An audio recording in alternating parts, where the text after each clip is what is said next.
Now, we're joined here by Academy Award attendee Steve Carell. Thank you very much. Now, Steve, you're promoting something. I'm not sure what it is. I really don't want to talk about it. Steve, well, then I guess our time's pretty much up then. Pay no attention to the backdrop. That poster? Nothing. Don't look at The giant elephant. I don't want to talk about it. Steve, you're contracted to talk about this movie. Horton Hears a Who. Oh, that's Dr. Seuss's Horton Hears a Who? I really don't know much about it. So is he a real doctor?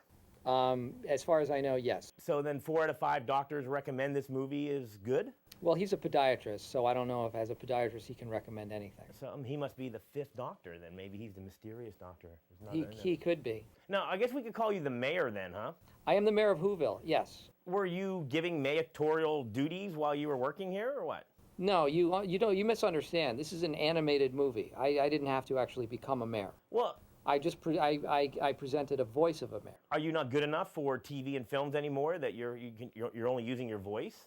That's exactly correct. Oh, I see. So you're not looking to do any more live action movies? No. Wow. No.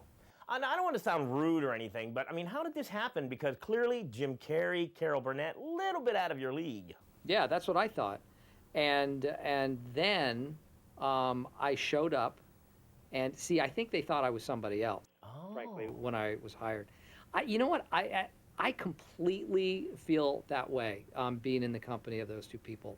Jim Carrey, I'm a huge fan. Carol Burnett is a comedic icon, so I was pinching myself the entire time with the knowledge that I was going to be in a movie with them. Even though you don't get to see them, even though we're all recording all of our stuff separately.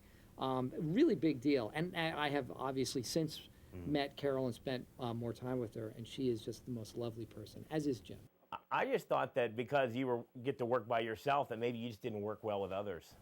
Well, that's true. And actually, instead of a booth, most people are in the sound booth. I was put in the sound cage, where they would just keep me for hours on end and not release me until I was finished with my voice session. Was there any truth to the rumors that you did this movie just for the free toys and action figures? No, I did it actually for the free buffet at lunch. They had a delicious. There was usually some sort of pasta and generally like a sandwich selection. So I would show up just for that. I would show up even when I wasn't called for a voiceover session, just to show up for the buffet. Oh, cool. Now, is this a relatable movie? Because sometimes I hear voices. Mm-hmm. I think it is. I think it's relatable to you in particular. Oh. I think you. Do you have kids? No, I don't. Well, you should go see this movie anyway. Well, I'll just take the neighborhood kids whether they want to go or not, I think. That's a little weird. Yeah. I don't know if that's usable in this interview. Oh.